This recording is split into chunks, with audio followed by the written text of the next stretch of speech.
start things off, could you just let me know if you've heard of fracking? That's reassuring. And is anyone researching fracking or something related themselves? Pass that to that, yeah. Oh, great. That's useful. So all the stuff I'm going to talk about is covered in much more detail in the report, which you'll go and copy of, and it's also online. I'm also going to I'll go through it pretty quickly, as it's quite a lot of stuff, so I'll have to sort of maybe rush through it a little bit. And I'll give you some space for questions at the end, but if anyone wants to interrupt me at any point, then please do, and I'll do my best to answer your question. I can't promise I will, but I'll try. So the report's called To the Ends of the Earth. Obvious reasons. Just to give you a bit of a context behind why we're moving into what are called unconventional fossil fuels, I maybe I should just start by saying there's not really a strict definition of what conventional or unconventional fossil fuel is. The definition changes over time as well, so sometimes things that were unconventional become conventional. And it's basically either the source of fuel itself or the method of extraction is something new and different from just conventional oil, coal or gas extraction.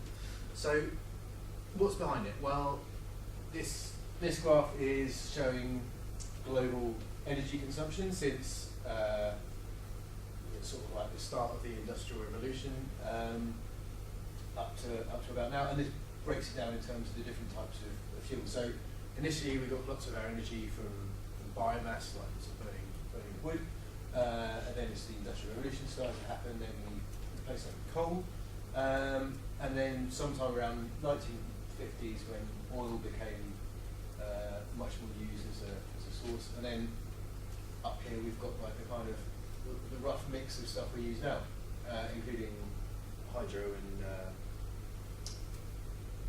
nuclear. The general thing to observe from this is it's going up, and it's going up quite a lot.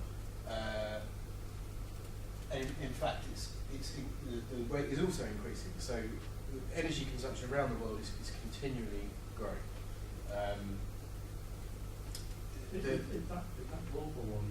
It's global, yeah. And these are in exajoules, I think. Yeah, which is 10 to the 18 joules if you're interested.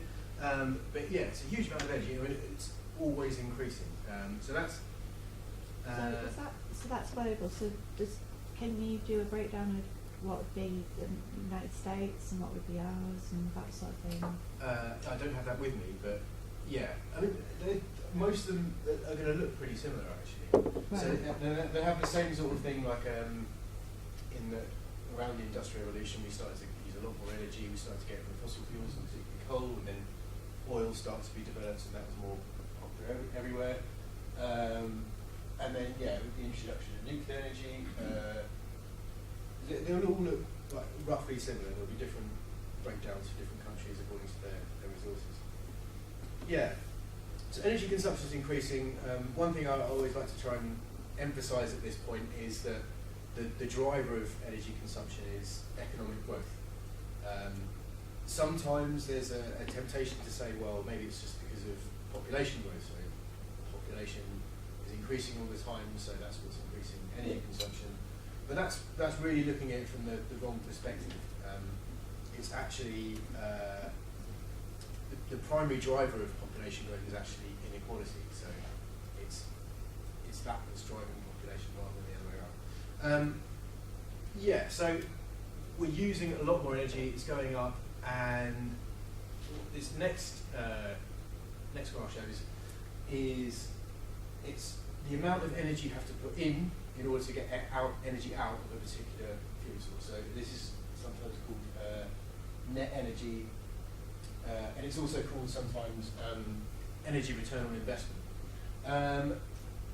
And what this is showing, so these are all pie charts or the graph. They show the same thing, and it's basically that the amount of energy that's available for consumption and the amount that you have to put in for production. So if you look at the historical oil and gas fields, this is when they first started exploring for oil and gas, and it was a pretty simple case of drilling a hole in the ground and then it starts to pour out by itself. So you don't really have to put much energy in and you get a huge amount of energy out. And as all those sort of easy to access oil and gas fields start to run out, then you have to start to look further afield, you have to start drilling deeper in harsher environments, in lots of different places, and that means you have to put a bit more energy in. So as you can see here, the amount of energy you have to put into new oil and gas discoveries is increasing. And then as we go down the line, then there's some of the renewables like wind and solar and coal. The thing to bear in mind with nuclear is it doesn't include like the energy cost of storing all the radioactive waste. If you did that, it would be much further down here. And we're kind of like using up all the easier to access energy resources and then moving towards the more difficult ones.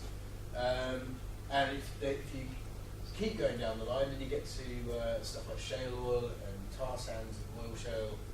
I won't explain the difference between shale oil and oil shales, but they're actually different things. And there's lots of people that are saying that there's a certain point that if you go beyond that, then you're not providing enough energy from the fuel source to support the economy, to support society. And there's various estimations of what this could be, but a lot of people are saying it's something around 9 to 1. And so what people are predicting is if we use up all the energy sources on this side and we start going beyond this point, then eventually society will start to collapse. We just literally won't be producing enough energy to fuel the kinds of societies and economies that are required, like industrial economies that are required to access the new energy sources. So that's the general picture, that we're moving to these more extreme forms of energy extraction because we're running out of all the easy stuff again. Does anyone want to ask anything on that before I move on? Yeah, cold one. Yeah. Cold ones are that's still quite high. It's still somewhere around here. So coal generally is relatively easy to access and you get a lot of energy out. But the thing is with all of them, including coal, is all the easy bits are starting to go and all the much harder bits are the ones that are left. So the coal, if you like, will also be moving down this energy cliff. Yeah, it's called an energy cliff because it's like we go over the cliff, then we're in trouble. Yep. Obviously, your renewables aren't going to get harder and harder. They're going to stay that's right. the same. That's good. Yeah. So solar PV by those supposed to be on this side, so that hopefully that's not going to lead to the collapse of society. So it's the renewables, like you're going to get less. You have to put more energy in, for example, to wind than you do to just drill oil. But it's like you're saying, it's a renewable energy source, so it's not going to run out or get more difficult. But it will do to some extent. Right? You're going to use the best wind spots first, and then you might get some slightly less efficient ones. Yep. I was going to ask you about waves. About waves? As a source of energy. Yeah. Swansea. Yeah. I don't strictly know where waves are on an EROI or net energy basis. I suppose one of the problems with it, they're still at quite an early stage of development of the technology. So if you were to put it on this graph, it might look over here, but then as the technology develops, then it might become more efficient. You have to put less energy in. Yeah, I don't actually have a figure for that, sorry. I guess hydro would be similar to the but again, hydro is also dependent on where you're doing it and how you're doing it. So some of the huge hydro projects actually require quite a significant amount of energy in the first place to get them built. So that's the general picture. Energy consumption is increasing all the time. It's being driven by economic growth, which is because we have a capitalist system. We need to continue increasing profit. And that's meaning that all the easy to access energy resources are running out, and we're getting pushed into much more extreme forms of energy extraction, including stuff like fracking into Yeah, so this is the other kind of trend is so as well as it requiring more energy to extract, they also use much more other resources as well. So particularly water is, for all unconventional fossil fuels, water consumption is a lot more. The amount of land and waste produced as well is also increasing. And another kind of general trend is that so with conventional oil fields tend to be one big deposit concentrated in one space, but as you move to the unconventional ones, and they start to become spread out over much larger areas. And similarly with gas, so like a conventional gas field would be in one place, but with shale gas, for example, it's much more spread out. And what that means is the impacts are also becoming much more spread out. So both in terms of how much they affect the environment, but also human populations as well. So much more people now are being exposed to the effects of energy extraction than they were previously. Yeah, so this is this kind of demonstrates that. So up at the top we've got so this is it shows both the higher and lower net energy. So up here you get lots of energy out, the amount of energy put in. Up down here you get very little energy out. Then the volume of the resources along the bottom. So up at the top, like I was saying, the conventional oil fields, they're quite small and concentrated, whereas stuff like gas hydros or oil shales or all of the other unconventional sources, they're spread out over much wider areas. And as the price of oil increases and as technology increases, then this line is kind of like what you can economically develop as a fuel source, and that's kind of moving down all the time. Well, except it's a little bit strange at the moment because oil prices are currently going through a big, a massive dip, which is actually impacting quite severely on the unconventional industry. But that's for slightly different reasons. Yeah, I think that's all I want to say on that one. Does everyone get what's kind of going on in this picture? So that's the reserves. Okay. Yeah, so it's just so up this side we've got energy, and on this side is the volume of the resources. So we go from conventional to unconventional. The amount of energy you get out compared to the amount of energy you put in is reducing all the time, and the volume of the resources are kind of how spread out they are over land is increasing all the time. And that's all this is really showing. So 90% of world production at the moment, that's this bit here, is most of it's conventional, and then we're starting to move into unconventionals. And then as technology improves over time, and as the price of oil increases, then it means you can access more difficult energy sources. Yeah, it's not the most straightforward diagram. So that's the general picture. So we're using much more energy, much more other resources such as water and just the amount of land, and much more people are now being exposed to the impacts of resource extraction.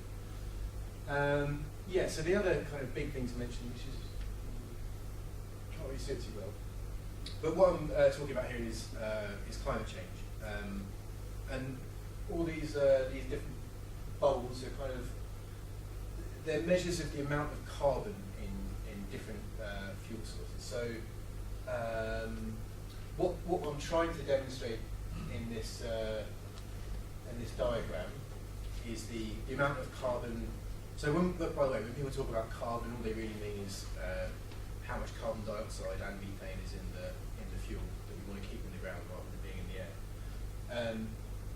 And what this is trying to show is the amount that we've got, the amount we've already emitted into the atmosphere, the amount that we've got in reserves, and then the amount that's in resources, and then the amount that we could conceivably emit to the atmosphere whilst still avoiding the worst case scenarios of climate change. So just to explain quickly, there's the difference between reserves and resources. Reserves means how much you can get at current prices and technology, and resources is kind of like how much there is in total out there. So, so just to go through this quickly, emissions to date is about 369 gigatons. That's a billion tons is a gigaton, and then it shows that that's the amount of oil, coal, and gas that we've already used. That's the amount we've already put into the atmosphere. Then this box up here shows the amount that's in the different reserves. So that's already like on the company balance sheets, if you like. That's the amount that they're saying they've got and they will exploit. Yes, there's quite a lot of coal, as you can see. There's a total of about 805. And then if you look at how much there is in conventional resources, so this is not now, it's not necessarily what you could extract from current prices, but it's the amount that's actually out there. There's a huge amount, like 12 trillion tons, and as you can see, the vast majority is coal. There's still a huge amount of coal left unmined in the world. And then what this also does is adds the amount of unconventional oil and gas we've got, and these are all the different types.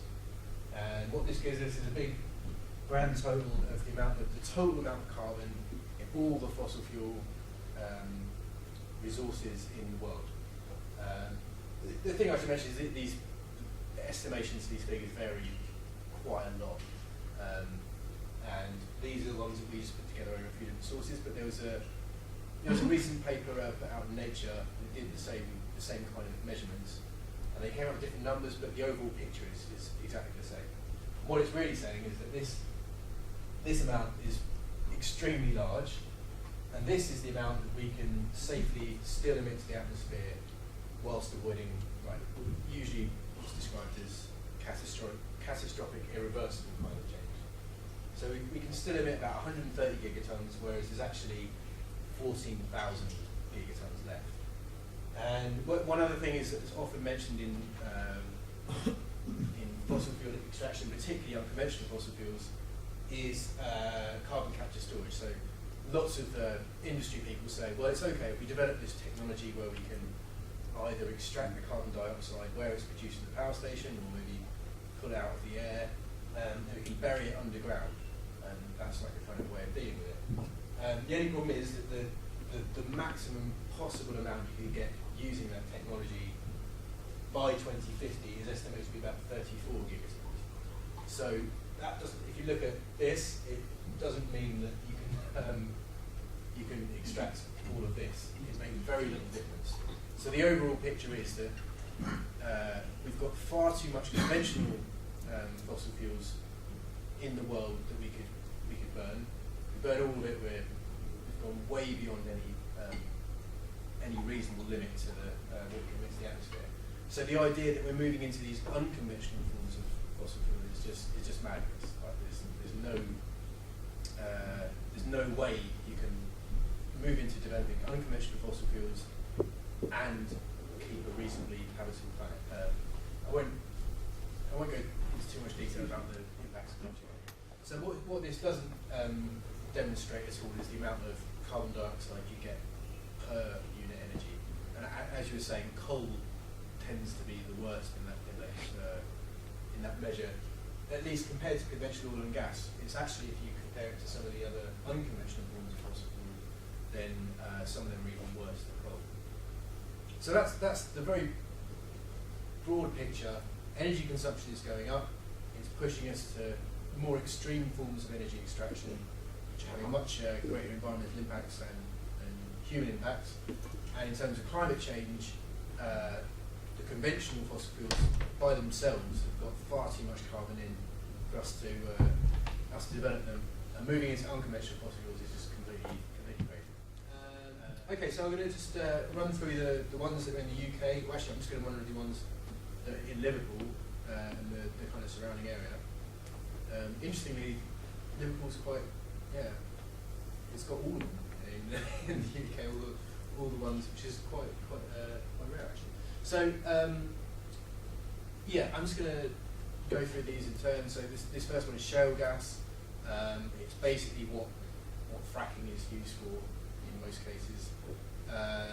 So yeah, a lot of it started in the US in the last like 10 to 15 years, and it led to kind of like boom in gas exploration, which is now actually looking very, it was lots of people describing it as a bubble because lots of investment went into it. There was all sorts of estimations of the amount of gas that they were going to get out, but actually the production rates from the wells dropped off very quickly, more quickly than conventional gas extraction. So there was lots of overestimation of the amount of gas that was in, and now they're starting to find out that it's they're not getting as much as they thought they would. So yeah, the difference is, so normal conventional gas is in usually sandstone, and you just have to drill a hole in it, and it will kind of usually come out under its own pressure. Whereas shale gas is trapped in shale rock. It's much more tightly held in the ground, and so you have to use hydraulic fracturing or fracking to get it out, which is basically pumping very high pressure water into the ground. It's mixed with lots of different types of chemicals. The chemicals do stuff like they keep the little pores open to allow the gas to escape. They dissolve some materials in there. They put biocides in them to stop microbes clogging up the wells, all sorts of stuff. And they're very keen to keep it a secret before you actually put it in. So yeah, these are the famous pictures of people in the States setting light to the water that comes out of their taps, faucets as they're called. It was a huge effort by the industry to say that this is just this is naturally occurring methane, and it happens all the time. And there's actually been some investigations that looked at the type of methane that's come out. They did a sort of isotope analysis of it, and found out some of it has actually come from fracking activity. It's the same with all the kind of the impacts of fracking in the States, like water pollution. The industry has done everything it can to try and undermine the science, but all the time there's more and more stuff coming out linking human health impacts to fracking activities. There's evidence of finding fracking fluid in drinking water, and people's drinking water getting methane in it as well. So as well as the water pollution, though, it's also got very serious consequences for climate change, and this is particularly because, so methane is a very powerful greenhouse gas. It's about 20, the figures vary, but it's about 27 times as much as warming as carbon dioxide. And what happens with with fracking is a significant portion of the gas just leaks directly into the atmosphere. And so if you include that, then there's different estimations, but some people are saying that shale gas could be as bad as coal in terms of how much it warms the atmosphere for how much energy you get out of it. So this the next one's called coal bed methane. There is about 9 or 10 different unconventional fossil fuels. I'm only going to talk about 3 of them now. So coal bed methane is just when you get methane, natural gas, associated with a coal seam underground, and the way of extracting it is quite similar to shale gas, so it often involves fracking, and it usually involves pumping a very large amount of water out of the coal seam itself so you can get to the gas. And the problems with it are exactly the same as shale gas, and water pollution, it's very bad for climate change. There's a big, that's the machines they use for it. So as I said, the same sort of problems.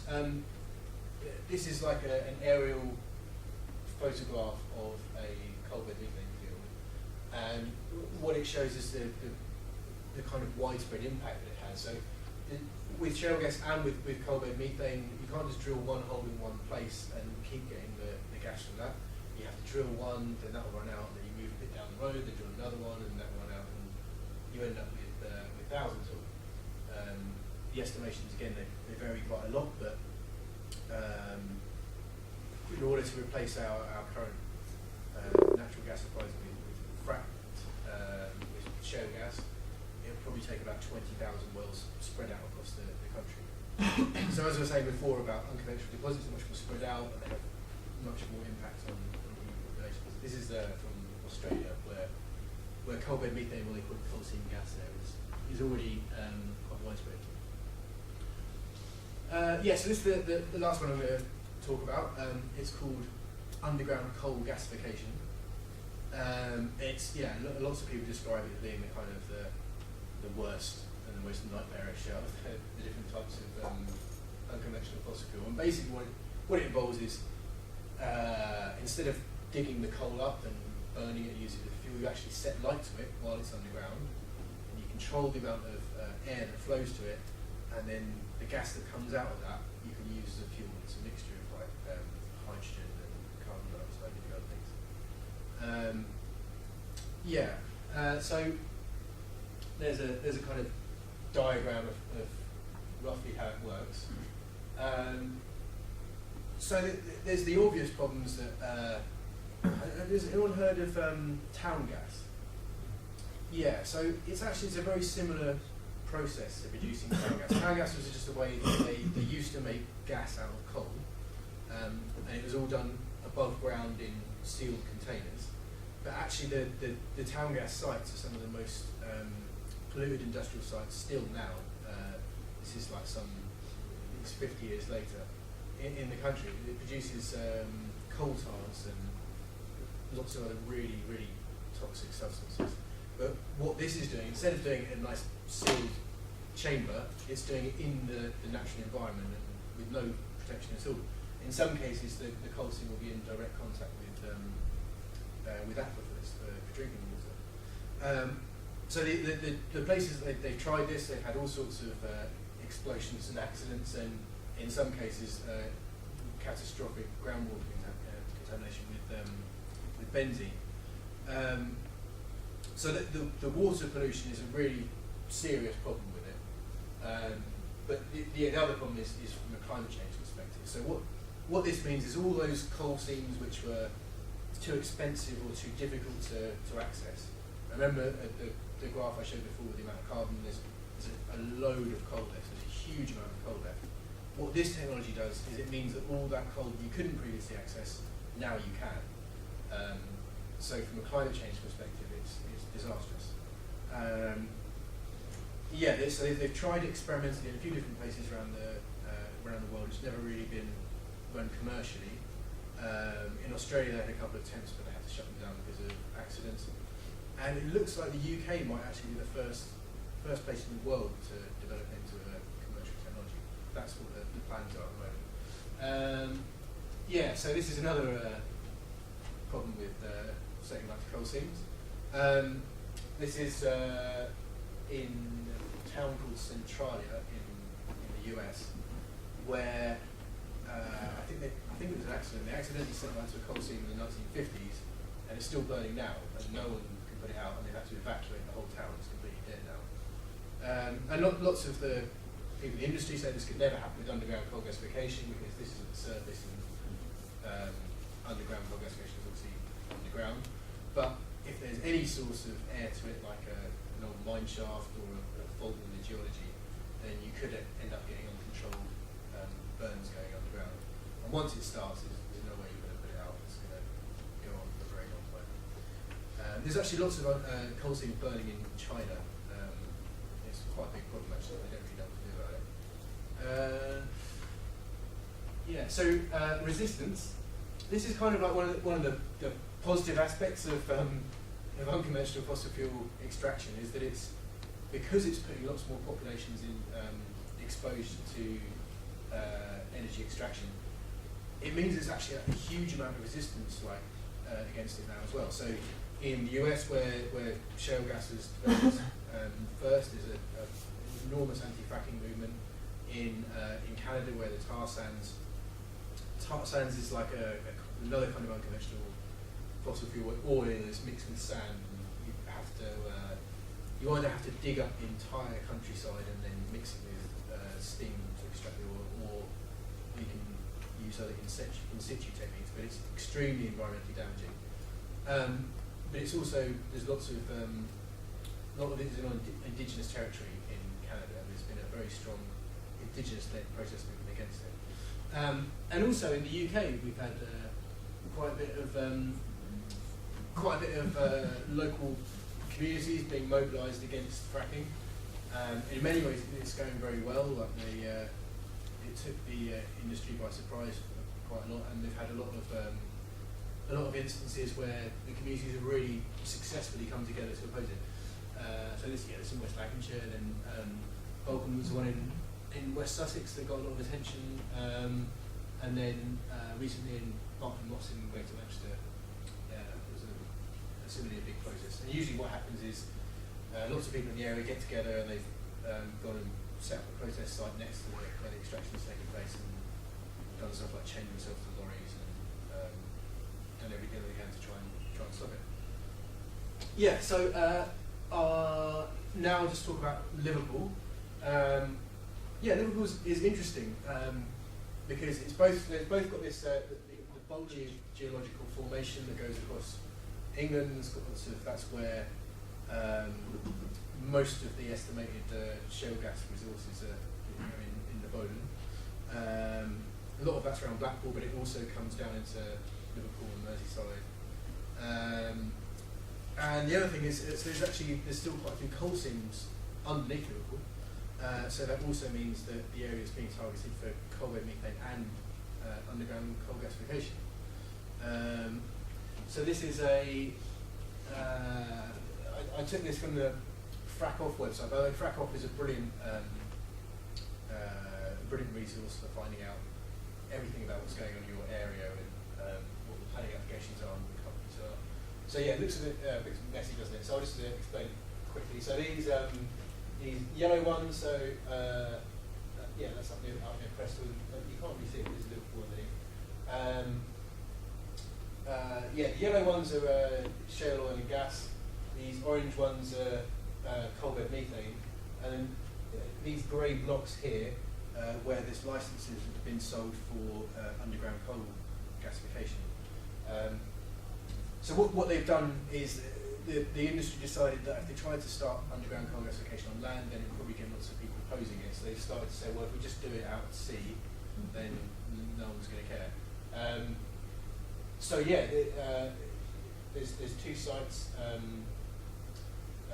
underground coal gasification, very close to Liverpool, and lots of sites for coal and methane, in some cases actually inside. It looks like there's the fourth in Scotland is going to be the first place for underground coal gasification to take place, but Liverpool could be not long to follow. This map also shows the different companies that are operating. So they're kind of going down here. So Quadrilla is one lots of people have heard of that did all the exploration in Blackpool. But we've got a bunch of other ones like iGas and Dart Energy. I'm not sure who's doing. I think it's Clough Energy that are doing the plan to do the underground coal gasification. So there's lots going on in Liverpool, and in many ways it could be a really good place for mobilising people against extraction. So I'll just go through these companies very quickly. I'll just put their names and websites up here. There's quite a few that are looking to operate in the area. So we've got Quadra Resources, iGas Energy, Dart Energy, Aurora Energy Resources, Alkane Energy, and Clough Natural Resources. So Clough is the one that's doing underground coal gasification. It's by the company set up this guy called Algie Clough, who made all his money in diamond mining in Africa. Extremely unethical practice, and now he's moved into North Sea oil, and now he wants to spearhead developing underground coal gasification.